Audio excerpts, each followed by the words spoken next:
Okay? Mismanagement, what I'm talking about relates to some of this up here. Mismanagement of operations, mismanagement of risk, mismanagement of investments. All those areas can cause a company to go down. Okay? And then, again, this is underwriting, where you have an unusual loss that you can't cover. Okay? And that's where the reserves come in, and that's where the adequacy of rates come in. That's where the reinsurance comes in. All right, so how do you ensure solvency? It's the regulations for minimum capital. Okay? Making sure that, related to minimum capital, that you have capital reserves that are related to the type of business you have and the type of investments you have. Staying on top of the financial statements. Okay? Sending your examiners into the field to review these companies. Okay?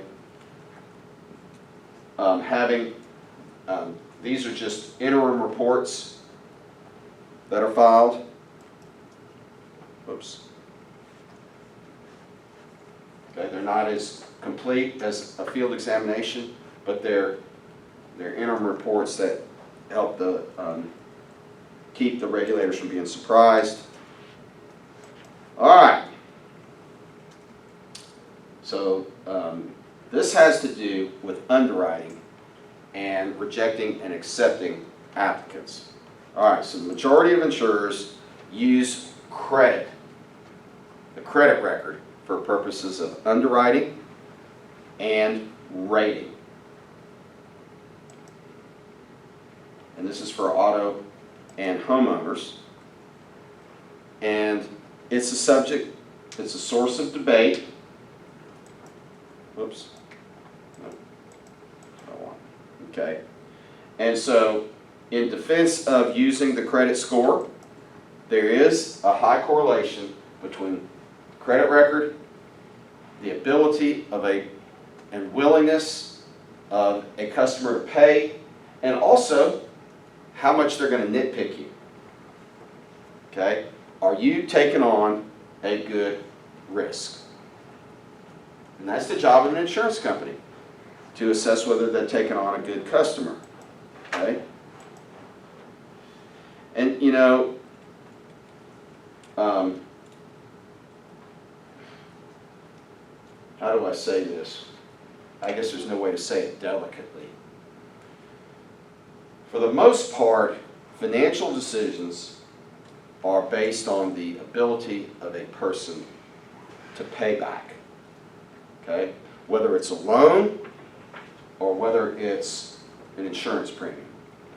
The bank and the insurance company will decide whether to sell a product based on the customer's ability to pay for it.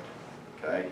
And so you start looking at like credit scores, which show a customer's ability and willingness to pay.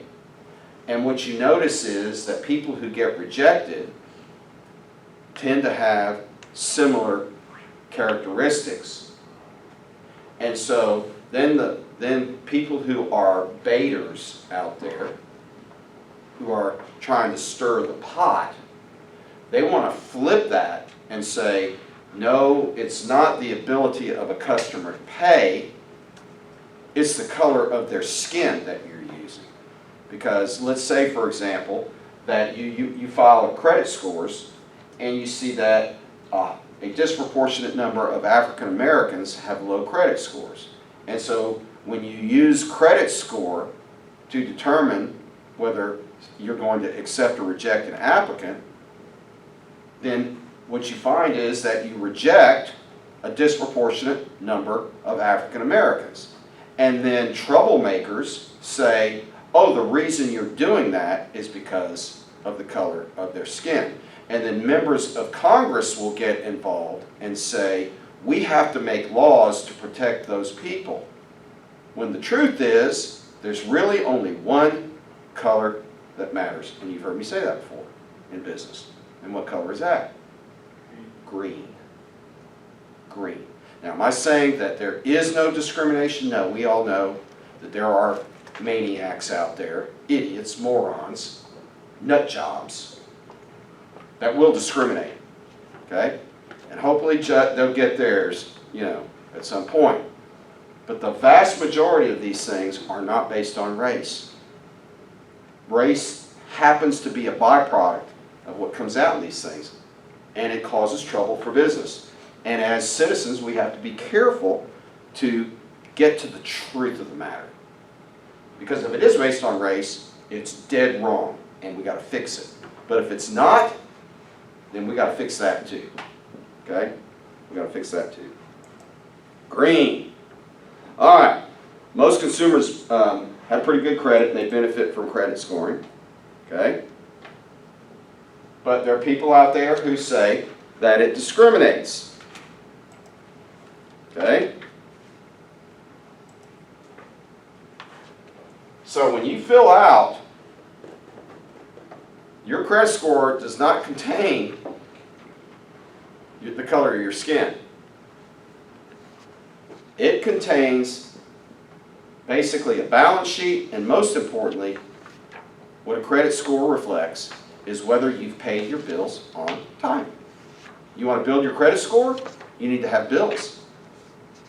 Sprint says your business doesn't have a good credit score because I don't have any debt. And if you don't have any debt, they have a hard time with your credit score.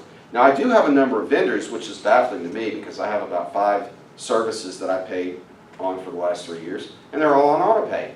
I put them on auto pay. Why? So I will never be late. Ever. I don't want to mess with it.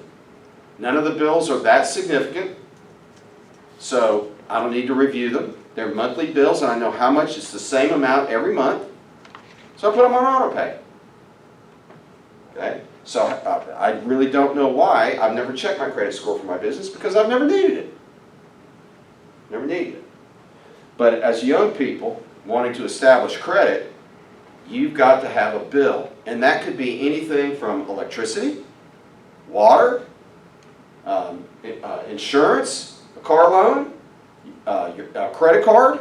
If you pay your bills on time and you don't have a tremendous amount of debt, then your credit score is going to be really high. That's how you build a good credit score. Pay your bills on time. That's more important than the amount of debt you have. Okay? All right, yeah. If we have an economic slowdown and people start taking on debt, to pay their operating expenses, and they start slowing down on paying their bills, your credit score is going to be affected. Okay? That's a legitimate complaint.